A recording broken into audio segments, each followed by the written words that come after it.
अस्सलाम वालेकुम। 9th class biology का चैप्टर 4 पढ़ रहे थे जिसमें हमने सेल ऑर्गेनेली स्टार्ट की थी। आज जो हमने सेल ऑर्गेनेली पढ़नी है दैट इज प्लास्टिड। प्लास्टिड का आप शायद नेम फर्स्ट टाइम सुन रहे होगे। प्लास्टिड वो ऑर्गेनेलीज होती हैं, अपने नेम से याद रखो, प्लास्टिड प्लांट लाइक है ना कुछ, ठीक है। तो they are only found in photosynthetic organisms, ठीक है। और फोटोसिंथेसिस कौन करते हैं? प्लांट्स करते हैं।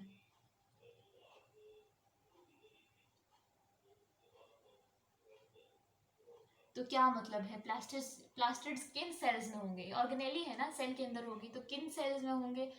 Found in all plant cells, ठीक है। जितने भी प्लांट्स हैं उनके सेल्स में होंगे प्लास्टिड्स। और द फोटोसिंथेटिक, कुछ प्लांट लाइक हमने प्रोटोजोआ भी तो देखे थे ना, और सॉरी प्रोटिस्ट भी देखे थे, ठीक। तो प्लांट लाइक प्रोटिस्ट,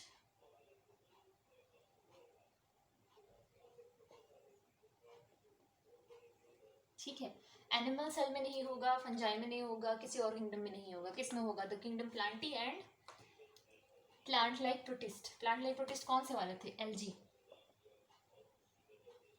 ठीक है। ये आपने याद रखना है। अब प्लास्टिड है क्या असल में? ये तो देख लिया कि किन सेल्स में होता है। प्लास्टिड भी असल में एक मेम्ब्रेन बाउंडेड ऑर्गेनेली है, ठीक है, जो कि साइटोप्लाज्म में प्रेजेंट होती है, ठीक। और प्लास्टिड की भी 3 टाइप्स होती हैं।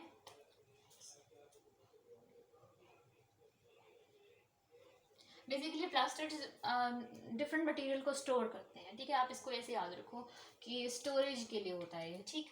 डिफरेंट फंक्शन होता है प्लास्टिड्स का। अब प्लास्टिड्स भी 3 तरह के हैं। अब हम तीनों को देखते हैं बारी बारी। नंबर 1 इज क्लोरोप्लास्ट, ठीक है। के नाम से क्या पता चल रहा है? प्लास्ट एंड पे आ रहा है तो प्लास्टिड, और क्लोरो मीन्स हैविंग क्लोरोफिल। अपनी याद रखना इस चीज को, ठीक है। ये वो वाले प्लास्टिड्स हैं which have chlorophyll in it, ठीक है। क्लोरोफिल क्या है? It is a green pigment, a green colour, green colouring substance है एक। ये जो प्लांट, हमें प्लांट्स यूजुअली प्लांट्स किस कलर में नजर आते हैं? ग्रीन कलर में, ठीक है, उनकी वुड के अलावा। बाकी तो उनकी जो पूरी बॉडी है, लीव्स और शूट, वो सारा किस कलर में नजर आता है? ग्रीन कलर में। और हम कहते हैं कि जो भी ग्रीन कलर है प्लांट्स का, वो किस वजह से है? वो इस वजह से कि उनके अंदर फोटोसिंथेसिस होती है। और फोटोसिंथेसिस कौन करता है? क्लोरोफिल, ठीक है। तो असल में क्लोरोफिल ही वो मॉलिक्यूल है which is green in colour, जो कि फोटोसिंथेसिस करता है, ठीक है। तो जो भी प्लांट का पार्ट होगा, बॉडी पार्ट होगा जिसमें फोटोसिंथेसिस होती है या वो ग्रीन कलर का है, तो it must have chloroplast in it, ठीक है। इसको आगे डिटेल में देखते हैं, लेकिन पहले हम बाकी 2 टाइप्स भी देख लें। Second type is the chromoplast, ठीक है। बिल्कुल ऐसा ही नेम है ना। तो क्रोमो आपने याद रखना है, the word Chrome, CHROM, Chrome stands for different colours, ठीक है, कलर्स। तो क्रोमोप्लास्ट वो कौन सा वाला प्लास्टिड है जिसके अंदर other than green all colours होंगे, ठीक है। रेड, पिंक, येलो, ये सारे, पर्पल, ये सब कलर्स होंगे इसमें, ठीक है, अदर देन ग्रीन। अब इसका क्या काम है? इसका काम है जो जैसे प्लांट की पेटल्स होती हैं, तो उनके कितने ब्राइट कलर्स होते हैं, yellow colour, pink colour, purple colour, red colour, orange colour, ठीक है।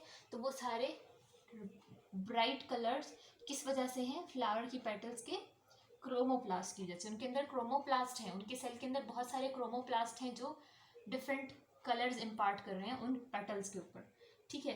तो ये कहाँ होते हैं? इन पेटल्स ऑफ फ्लावर्स, और फ्रूट्स के भी तो डिफरेंट कलर्स होते हैं, ठीक है। फ्रूट्स में और पेटल्स में होते हैं क्रोमोप्लास्ट, ठीक। इसके अलावा क्या ज़रूरत है डिफरेंट कलर्स की? हमने एक चीज़ देखी है, जो जूनियर क्लासेस है वहाँ पर आपने एक चीज़ देखी होगी कि जो भी प्लांट्स होते हैं उनके जो फ्लावर्स होते हैं, और फ्लावर्स फ्लावर्स और फ्रूट्स होते हैं वो बर्ड्स को और एनिमल्स को अट्रैक्ट करते हैं, इंसेक्ट्स को अट्रैक्ट करते हैं, ठीक है। उनके जो ब्राइट कलर्स हैं, प्यारे प्यारे कलर्स, उनकी वजह से बर्ड्स, एनिमल्स और इंसेक्ट्स अट्रैक्ट होते हैं। फिर वो आकर उन फ्लावर्स के ऊपर सिट करते हैं, उन फ्रूट्स को ईट करते हैं, जो भी करते हैं, ठीक। तो वो सब जब उनके पास आएंगे, इन कांटेक्ट आएंगे उनके, तो जब उनको टच करेंगे तो क्या होगा, प्लांट्स के पोलन्स उनकी बॉडी के साथ अटैच हो जाएंगे और फिर एनवायरनमेंट में स्प्रेड हो जाएंगे, ठीक है। तो क्या होगा, पोलिनेशन होगी। तो chromoplast is indirectly involve in pollination, ठीक है। क्यों? क्योंकि ये उन एजेंट्स को जो पोलन्स लेके किसी और जगह पे ट्रांसफर करेंगे, उन एजेंट्स को क्रोमोप्लास्ट अट्रैक्ट करता है, ठीक है। पोलिनेशन देख लिया हमने। और फ्रूट के अंदर क्या होता है, सीड्स भी होते हैं ना, तो फ्रूट्स को स्प्रेड करना। जब फॉर एग्जाम्पल एक स्पैरो आती है, वो एक छोटा सा फ्रूट लगा हुआ है, उस फ्रूट को ले जाती है, ठीक है, खाने के लिए। वो अपने नेस्ट में जाएगी, फ्रूट तो वो खा लेगी, तो वो सीड्स का क्या करेगी, सीड्स वहीं कहीं फेंक देगी ना, ठीक है। तो सीड्स उस प्लांट से किसी और एरिया तक ट्रांसफर हो गए, फैल गए, ठीक है। तो क्रोमोप्लास्ट का क्या काम है, spreading of pollens and seeds, ठीक है। ठीक, ये हो गया। थर्ड टाइप क्या है, अब इसमें तो सारे कलर्स आ गए, इसमें ग्रीन कलर आ गया, तो कलर तो कोई बचा ही नहीं, तो थर्ड टाइप में कोई कलर है भी नहीं, ठीक है। द ल्यूकोप्लास्ट, ठीक है। ल्यूकोप्लास्ट मीन्स, ये जो वर्ड है leuco word stands for no colour, ठीक है। ल्यूकोप्लास्ट वो ऑर्गेनेलिज हैं जिनमें कोई कलर नहीं होता, they are colourless in nature. और फिर इनका क्या फ़ायदा है, ये डिफरेंट टाइप का फूड स्टोर करते हैं अपने अंदर, ठीक है। ल्यूकोप्लास्ट बहुत सारे फूड मॉलिक्यूल्स को स्टोर करते हैं। For example they store protein molecules, ठीक है। सेल के अंदर जो भी प्रोटीन्स होंगी जिनको अभी सेल ने यूज़ नहीं करना, तो वो कहाँ स्टोर हो जाएंगे, वो ल्यूकोप्लास्ट के अंदर स्टोर हो जाएंगे, ठीक है। फॉर एग्जांपल स्टार्च भी ल्यूकोप्लास्ट में, जो भी एक्स्ट्रा स्टार्च होगा या उस टाइम सेल के यूज़ में नहीं आ रहा, वो सारा स्टार्च कहाँ स्टोर हो जाएगा, ल्यूकोप्लास्ट में, ताकि फ्यूचर में अगर कहीं ज़रूरत पड़े तो ल्यूकोप्लास्ट में से सेल वो स्टार्च प्रोटीन निकाल ले, ठीक है। और थर्ड है लिपिड्स, ठीक। लिपिड्स, प्रोटीन, स्टार्च, ये सब फूड मॉलिक्यूल्स हैं जिनको ल्यूकोप्लास्ट अपने अंदर कुछ टाइम के लिए स्टोर कर लेते हैं, ठीक है। इसके अलावा ल्यूकोप्लास्ट आर रिस्पॉन्सिबल फॉर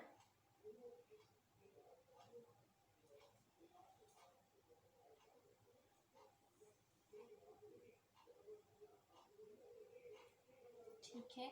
तो ल्यूकोप्लास्ट किस किस प्लांट के किस पार्ट में प्रेजेंट होंगे, क्योंकि ये फूड स्टोर कर रहे हैं ना, बहुत सारे फूड मॉलिक्यूल्स को, हाई एनर्जी मॉलिक्यूल्स को स्टोर कर रहे हैं, तो क्या ये फ्रूट्स के अंदर हो सकते हैं, बिल्कुल। They are present in fruits या वेजिटेबल्स के, प्लांट्स के उन पार्ट्स में जहाँ पे फूड स्टोर होता है। जैसे कि कैरेट में कहाँ होता है, रूट होती है ना कैरेट उसकी, ठीक है। उस प्लांट की रूट को असल में हम कैरेट कहते हैं, तो कैरेट में रूट के अंदर ल्यूकोप्लास्ट होंगे, वो बहुत सारा प्रोटीन, स्टार्च, लिपिड को स्टोर करेंगे, शुगर्स को स्टोर करेंगे, ठीक है।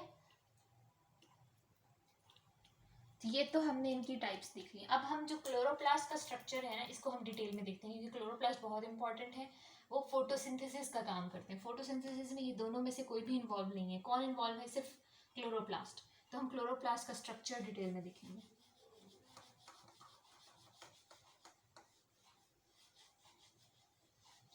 क्लोरोप्लास्ट प्लास्टिड्स के लिए हमने कहा दे आर मेम्ब्रेन बाउंडेड, इसमें अपनी इसकी सेल मेम्ब्रेन होती है, ठीक है। लेकिन जो क्लोरोप्लास्ट होता है ना, it is double membrane bounded, ये आपने याद रखना है।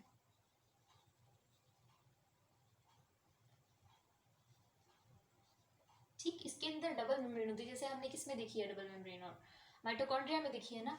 तो बिल्कुल इसी तरह जो आउटर मेम्ब्रेन है क्लोरोप्लास्ट की, दैट इज स्मूथ, वो बिल्कुल स्मूथ है, ठीक है। लेकिन जो इनर मेम्ब्रेन है, inner membrane is in the form of different clusters, different packets, ठीक है।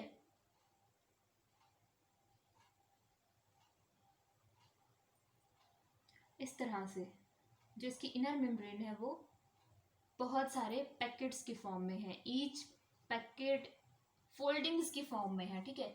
तो वो जो फोल्डिंग है, वो जो एक पैकेट है, उसको हम कहते हैं द थाइलकॉइड मेम्ब्रेन, ठीक है। ये थाइलकॉइड है, ठीक है। Each packet is called, each folding is called thylakoid. और जो थाइलकॉइड्स हैं वो इस तरह से स्टैक हुए हुए होते हैं, यानी एक के ऊपर एक के ऊपर एक तह लगी हुई, ठीक है। तो different थाइलकॉइड membranes are stacked on each other और each stack is called a granum, ठीक है। इसको हम ग्रैनम कहते हैं और ये डिफरेंट ग्रैना हो गए, ठीक। तो हमने तो कहा है कि इसके अंदर क्लोरोफिल होता है, तो क्लोरोफिल जो मॉलिक्यूल है ना, ये थाइलकॉइड के अंदर होता है, ठीक है। थाइलकॉइड इज ग्रीन इन कलर, इसके अंदर क्लोरोफिल होता है, ठीक है। आपने याद रखना है। इसके अलावा तो फिर फोटोसिंथेसिस किस में होगी? फोटोसिंथेसिस होती ही किस में है? क्लोरोफिल में। और क्लोरोफिल किसके अंदर? थाइलकॉइड के अंदर। तो क्लोरोप्लास्ट के थाइलकॉइड के अंदर फोटोसिंथेसिस का प्रोसेस होता है, ठीक है। ये याद रखना है आपने। फिर हमने क्या देखा? ये जो ग्रैना होते हैं ना, एक दूसरे से कनेक्टेड होते हैं, ठीक है। ये एक ग्रैना है, ये ग्रैनम है, ये एक ग्रैनम है, ये ग्रैनम है, और एक दूसरे से इस तरह से कनेक्टेड होते हैं, ठीक है। अब ये जो सारा एरिया है, other than thylakoid, other than granum, ये सारा जो एरिया है, it is filled with a fluid, और उस फ्लूइड को हम कहते हैं द स्ट्रोमा, ठीक है। स्ट्रोमा में भी बहुत सारे रिएक्शंस होते हैं, ठीक है। जैसे फोटोसिंथेसिस भी एक रिएक्शन ही है ना, केमिकल रिएक्शंस हैं ये बहुत सारे, ठीक। तो ये किस में हो रहे हैं? थाइलकॉइड में। इसी तरह स्ट्रोमा में भी बहुत सारे रिएक्शंस होते हैं, ठीक है।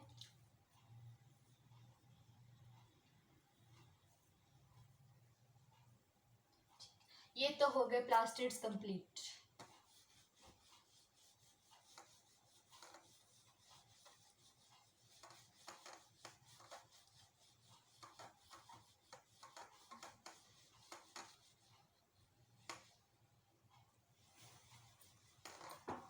एक और छोटी सी ऑर्गेनेली हम देख लेते हैं, इजी सी। नेक्स्ट है द एंडोप्लाज्मिक रेटिकुलम। इसका नाम भी हमने इससे पहले कहीं पे देखा था, राइबोसोम्स में,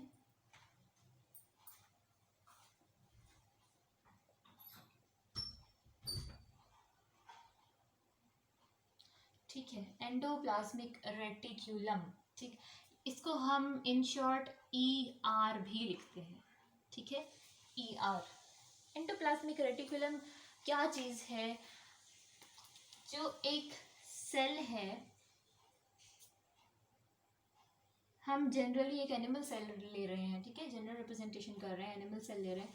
तो ये है उसका न्यूक्लियस, ठीक है। ये है उसका द प्लाज्मा मेम्ब्रेन, ठीक है। मैं इसको सेल मेम्ब्रेन कह देती हूँ, ठीक।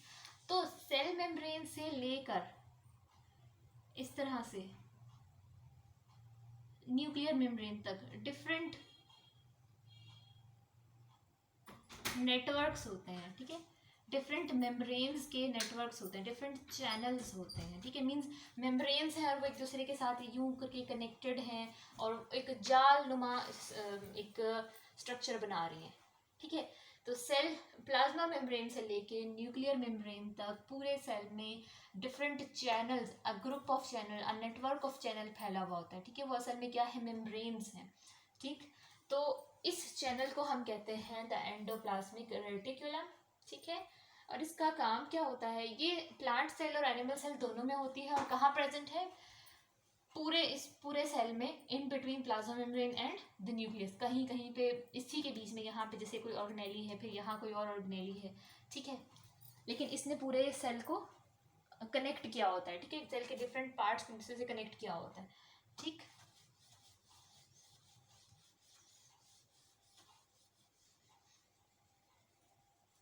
हम देखते हैं इसका काम क्या है। अब क्योंकि ये एक पूरा नेटवर्क बना रहा है, तो सबसे पहला तो काम इसका क्या होगा? Transport of material,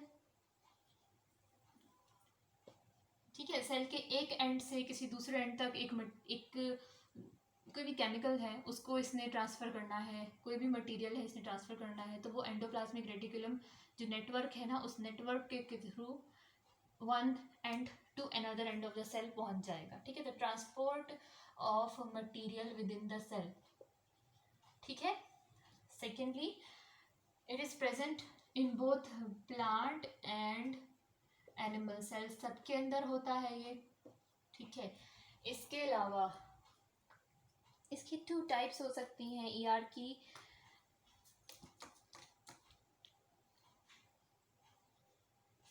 the smooth ER and rough ER, ठीक है। स्मूथ ईआर क्या चीज है, नाम से क्या पता चल रहा है, स्मूथ होगा, ठीक है, और ये रफ होगा, ठीक है, इरेगुलर सी अपीयरेंस होना, तो बिल्कुल ऐसा ही है इसमें। जो स्मूथ ईआर है इट इज विदाउट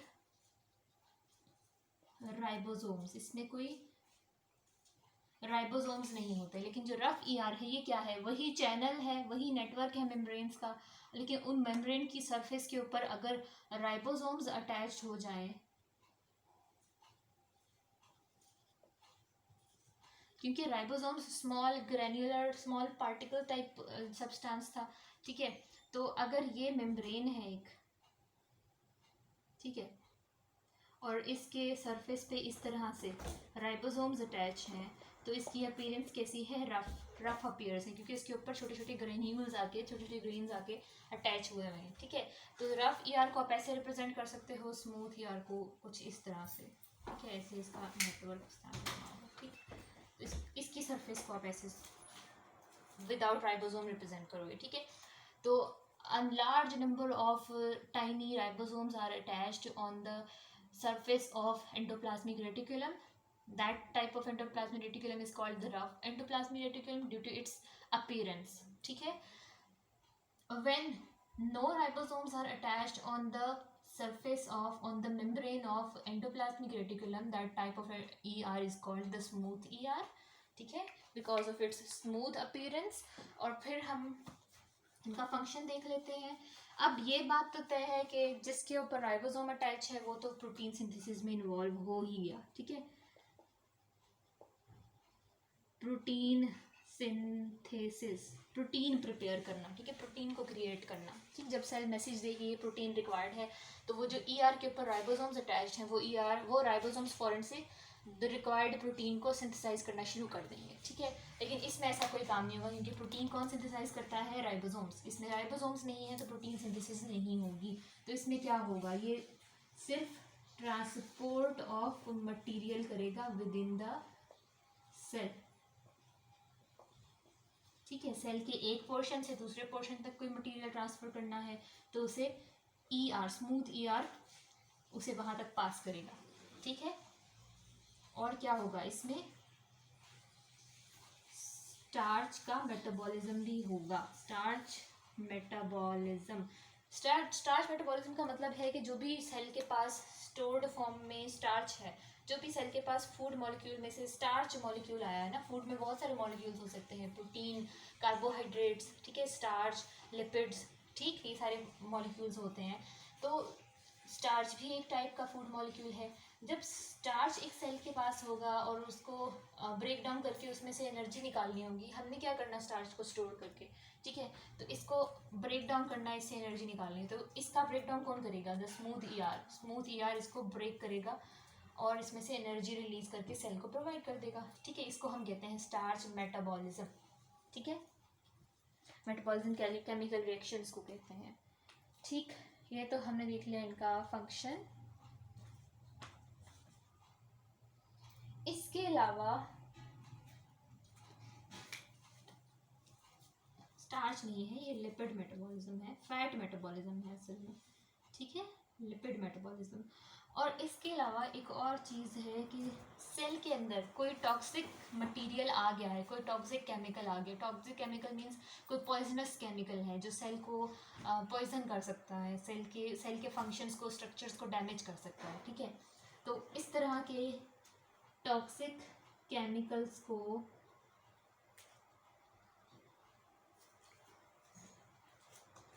डिटॉक्सिफाई करता है। डिटॉक्सिफाई मतलब न्यूट्रलाइज करता है, उनका जो पॉइजनस इफेक्ट है ना उसको खत्म कर देता है, ठीक है, उनकी जो एबिलिटी है टॉक्सिसिटी की, किसी चीज़ को डैमेज करने की, उस एबिलिटी को ख़त्म कर देता है, ठीक। स्मूथ ई आर, तो toxic chemicals are detoxified by smooth E R in the cell. Smooth E R को हम एस ई आर से रिप्रेजेंट करते हैं और रफ ई आर को हम आर ई आर कहते हैं, ठीक है। बस यहाँ पे टॉपिक कंप्लीट हो गया। ये बहुत इजी थी। इनमें भी आपने क्या करना है, इसी तरह से 1 2 3 पॉइंट्स बना के लिखोगे तो याद रहेगा, वरना एक दूसरे के साथ मिक्स हो जाएगा, ठीक है। और इन सब की डायग्राम ज़रूर साथ बनानी है आपने।